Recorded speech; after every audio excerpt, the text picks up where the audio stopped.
and gentlemen, good morning, good afternoon, and good evening. Our guest today has coached more than 50,000 business people over the past 25 years. The best-selling author of 4 books and an international speaker with a promise to refresh your thinking. Today, she's going to show you how to stop begging for sales. Please put your hands together and help us welcome to the Win Sales Now podcast, our good friend, Katrina Friel. Hi. Welcome. 50,000 people. How do you do that in 25 years? You work really hard. I've always loved to work. To me, work is just fun and games and just meeting people, connecting with people, teaching people. It's just my thing, and it just lights me up. So I've never really worked a day in my life, really. Wow. We were previously cabin crew and we were working for Emirates Airline. And I remember going on to flights and I would meet a purser. So he or she was the manager of the aircraft, in charge of 400 people, in charge of 17 crew. And after 25 years, you would have sworn it was their first day on the job. It wasn't that they were incompetent. It was that they were just excited. Yeah. They loved being there. Yeah. So what do you love about the field of coaching and teaching people how to increase their sales? What do you love about it? I think that my favorite thing is that I've worked out that most people walk around in life saying they hate sales. And one of my opening when I do a keynote speech, I'll do an opener and I'll say, okay, everyone close their eyes and, what do you visualize? And they're visualizing really greasy, sweaty, used car salesman. And I said, well, no wonder you hate sales if that's what you're visualizing. So I've really enjoyed changing that and shifting people away from that old I hate sales mentality to how to love sales and just to see it as actually a relationship. And my original book that I wrote first was called Sex Sells, and it just layered the sales process over human relationships and showed the correlation between the two. And that's how I started back in the day, was with that idea. Well, talking about sex sells, I was in porn for 17 years. Hang on, are you joking or are you for real? For real. My mum was in porn, my dad was in porn, and we had a family pawn shop. And we used to buy. I'm so proud of you. You are now my number one best friend. And we used to buy and sell secondhand goods. You were joking. So we were the local porn stars, and and in our business, I remember Mum, she hated to sell. And people would come in and haggle and hassle. But my brother and I, we loved to sell. And we would have to buy things from auctions and resell them. We would do loans on goods of values and then would have to market and resell them. And we really loved it. But, talking about this perception, people used to have a perception that pawnbrokers were sleazy, they were dirty, they were crooks. And honestly, there was people in the pawnbroking industry who were that. There was a competitor in the western suburbs, and he did have a bed out the back for alternate payments. Awful. But I can assure you it didn't happen at our business. And we had to overcome those perceptions in ourselves. And once we did that, we started to create customers for life. And we can see our customers who, we closed the business down probably 12 years ago, but they still say hello. And we had to sell, but they loved it. So overcoming that perception, what is the perception that holds most people back for themselves? Do they not like to see themselves as a salesperson?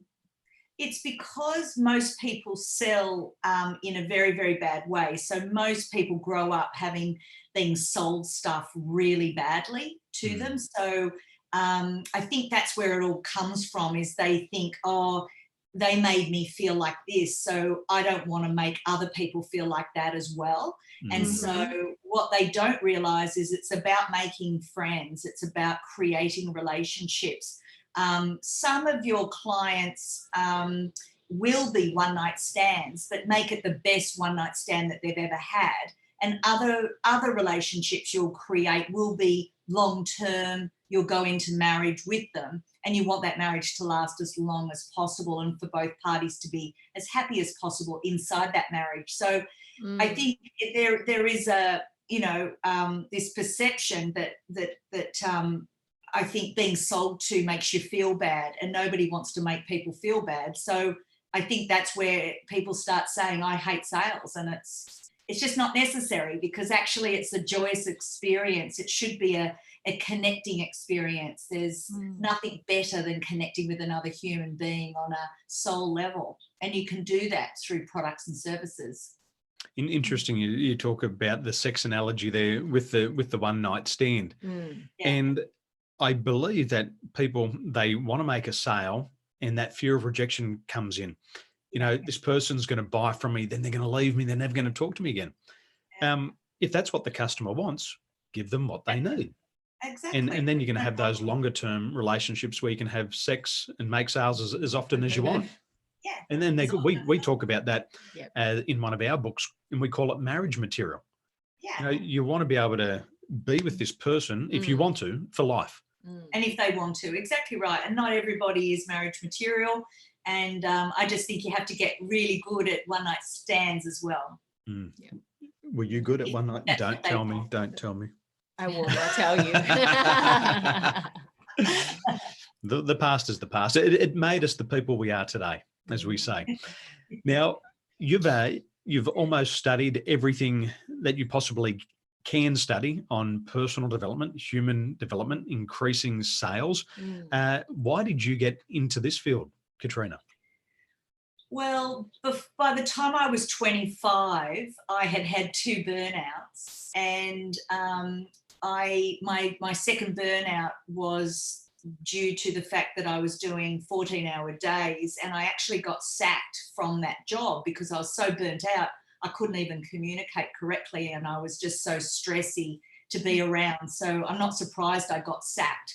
But I was absolutely heartbroken. And at that age, I had I just wanted to discover what I'd done wrong and why I wasn't able to do the job properly. And I began my journey trying to work out this whole leadership, management, people piece.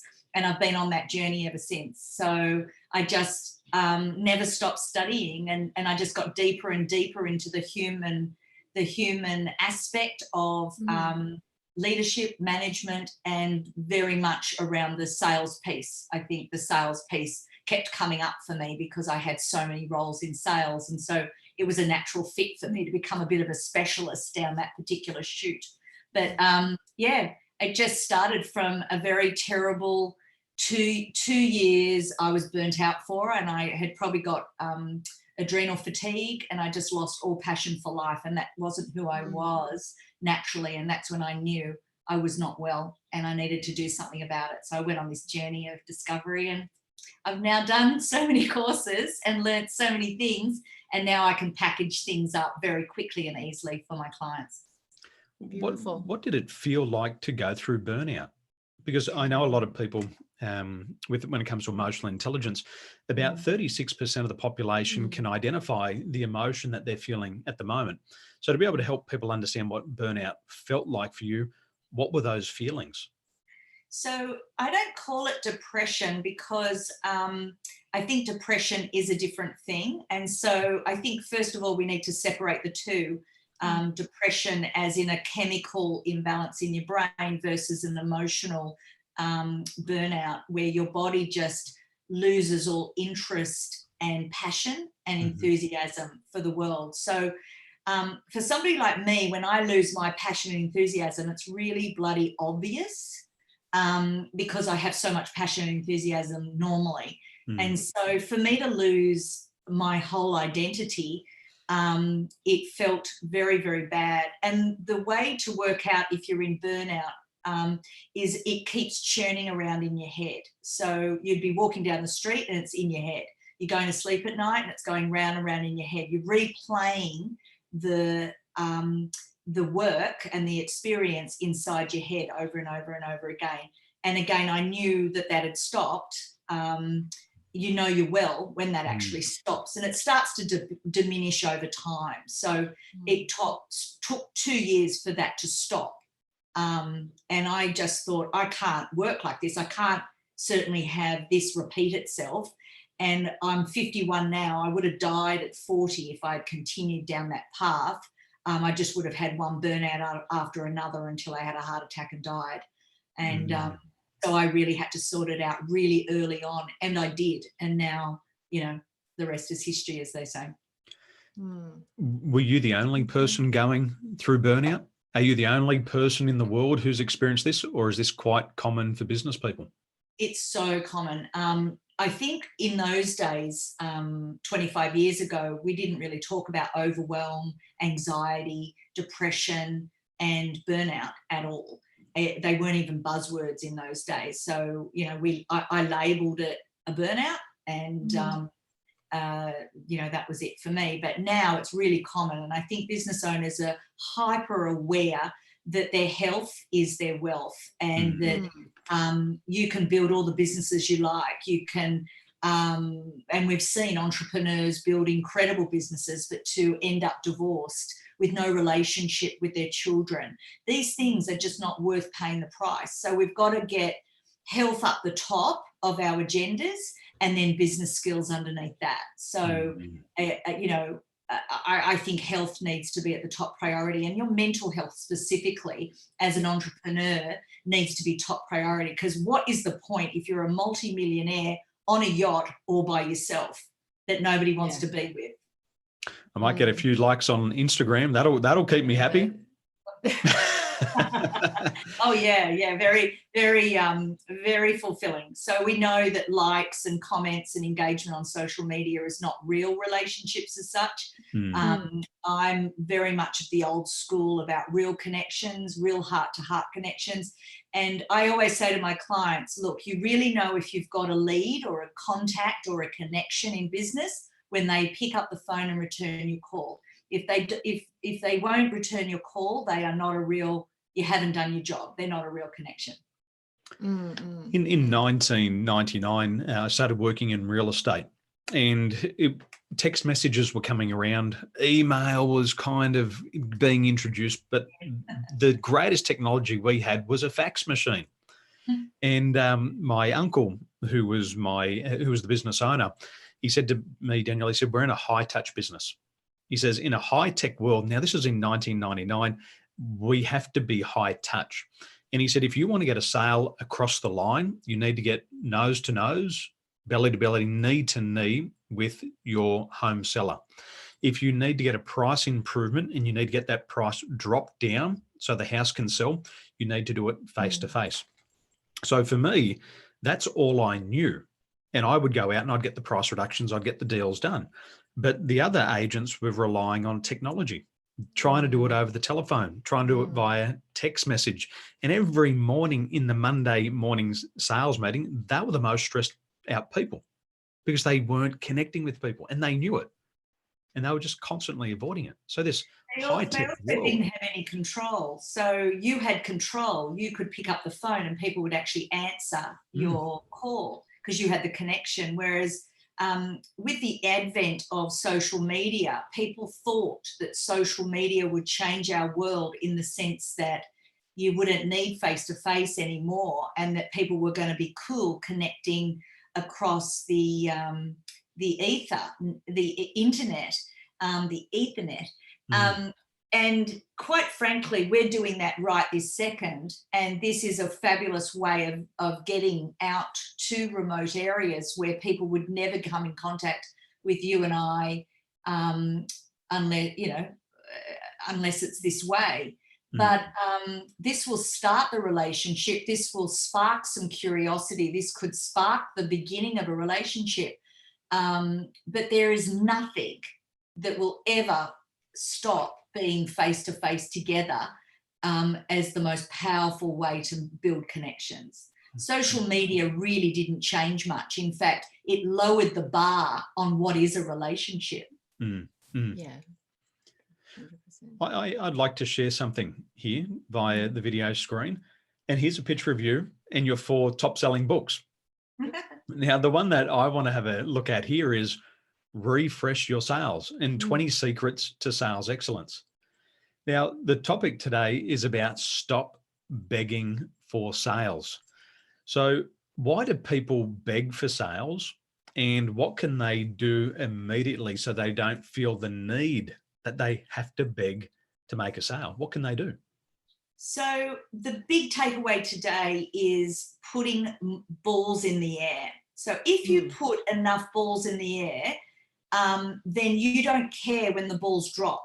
In fact, I don't follow up people, because follow up is a form of begging. So when you follow up a client, if they had news for you and if they were going to buy, they would have called you and told you that they would have, they've made a decision and that they're going to go with you or not. Following up is a way of begging. So you should never care when their ball drops. Just throw the ball up, make sure the ball is up there in the best way you possibly know how, and then go get so many balls that when all the balls are dropping, you're getting plenty of sales, you're reaching target, you're doing what you want, and you're not hassling people saying, oh, hi, it's Katrina, I just thought I'd follow up. Follow up what? I will make the decision when I'm ready. And if I had made the decision, I would have told you. You don't need to worry about them. Just do the best job you can, build the best relationship with you can, then leave them to it. And that's my success in sales throughout my career in sales has been, I just had enough balls in the air that whoever dropped, whenever they're ready to drop, they drop, and you can make your sales that way. You don't have to worry about one sale and then desperately following them up, begging, because you can lose a lot of sales that way, because people just go, oh, you're that desperate, are you? You know, am I your only option this week or this day or this particular month cycle?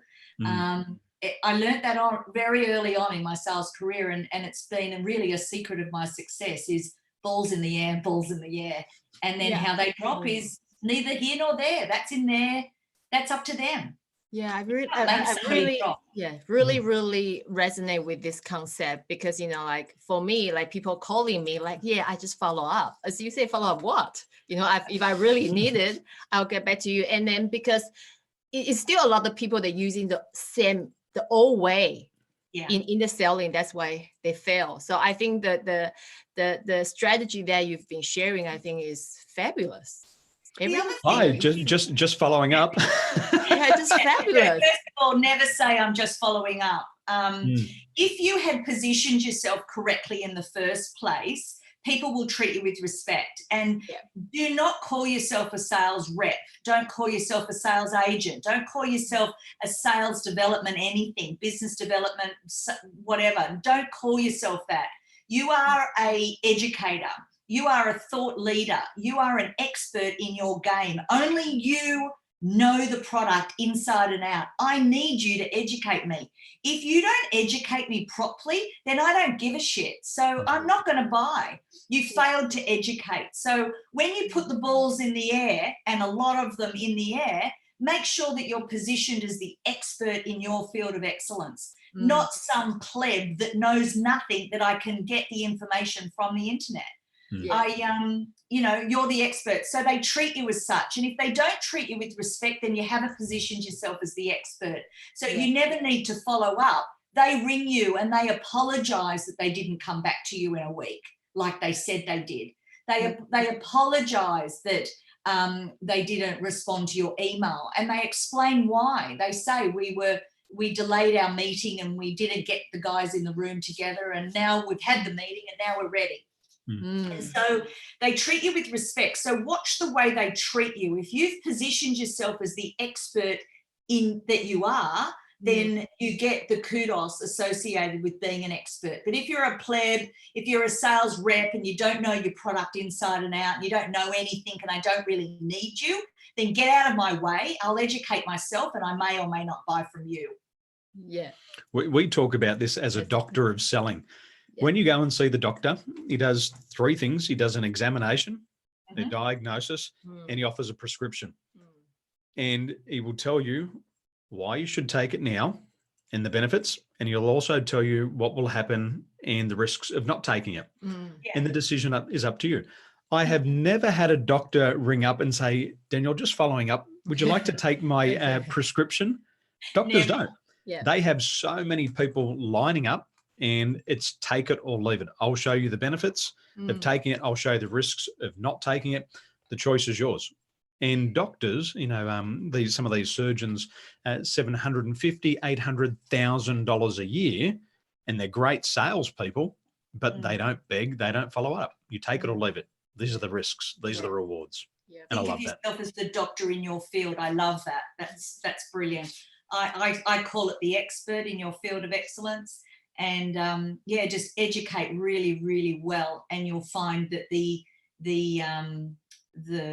outcome is obvious. It really should be very obvious and easy to close. And one of the things about being a thought leader and an expert in your field, or a doctorate in your field of excellence, is that you don't let the client lead. The client doesn't know anything about anything. 100%. So what you do is, I call this moving the goalpost. So they come in thinking they want widget A, you educate them and you change the goalpost, and it ends up being B, not A, because they didn't know. They thought they needed this and they thought they wanted this, but you as the expert, now that you've reviewed their business, you understand and you can explain that you actually need B. One of our friends, Brian Tracy, he said one of the greatest days in his selling career was when he was selling, I think he was selling coupons door to door, and it was about $20. And he'd walk in, he'd go through his sales process, and people would say, well, I'll have a think about it, I'll call you back. And he'd go a whole day without making a sale, oftentimes a whole week. And one day he got the shits and he said, bugger this. And he told his clients up front, this is what I've got for you. They'd say, I need to think about it. And he'd say, I don't make callbacks. Yeah. And they looked at him and said, what? He said, you know what you're going to get. It's a great price. If you want it, take it, but I don't make callbacks. And immediately he said his sales went through the roof because he just told them up front, I don't make callbacks. And I often have this same habit. I will say to my prospects, I'm going to learn more about your situation. If I can help you, I'm going to make some recommendations, and I recommend that you take it. If it's not for you, I'll tell you it's not for you, and we'll part ways. But we don't follow up. If you want it, good. If you don't want it, that's also okay. Just tell us straight up, and we're not going to annoy you. And I think especially Australians, we like it because we love to buy. We've got a lot of money. We love to buy, but we don't want to be sold to. And I think we're pretty intelligent. If you're the expert and you can demonstrate that when we meet, I'll buy straight away. Because I don't believe that people want to go and get 3 different quotes. I don't want to go to 3 different doctors. I don't want to speak to 3 different businesses to make up my mind. I just want to find one expert who can solve it there and then for me, because my time is so precious. Absolutely. And just this morning, actually, I did a call at 9 o'clock. I'd only met her yesterday on an interview, and she signed up to the $9,900 program there and then. And so when the expert knows what they're talking about and they can feel it in their body that it's right for them, it should be organic and natural. I don't even close a sale. You just close themselves. They go, okay, cool, that feels right, let's go. 100%. And you just go, okay, great. What dates do you need? So, you know, sales is not hard. We've just made it hard because we're so bad at it. And that's why we've been battling, and we've been chasing people up, and we've been following up, and we've been banging the phones and saying, bothering people. Don't ever bother anybody. Everyone is too busy to take calls and look at emails. We've all got enough of that crap going on. We do not need it. So whenever you're going to interrupt somebody's life, somebody's world, please add value to it. None of this, oh, hi, how's your weekend? How are the kids? It's like, no, no. I don't want to tell you. How can you add value? Now, for Love people to it. continue the conversation with you, Katrina, where is the best place for them to find you? Is it on social media? Is it on your website? Where should people go right now? Well, if people want to have a talk with me, then the best thing to do is jump on the website, katrina.com.au. And from there, we can have a free sort of sales strategy meeting. And I love that. I just get to look under the hood. I get to see how I might be able to help you or not. And you also get to see me in action, but on your business. So that's kind of the go. And then if they want to do social media, well, that's all well and good. But I think if you're serious, then have a session and see what you think. Excellent. Well, we'll put all your details below, and we recommend you to reach out to Katrina today. I've had a great conversation. I've learned about sex and one night stands, and I feel so good not having to call them back to check in on my performance. Isn't that nice? Just following up. Yeah, just following up. Katrina, thank you so much for your time. It's been a pleasure, and we'll see you again soon. Lovely to see you. Have a wonderful day. You too.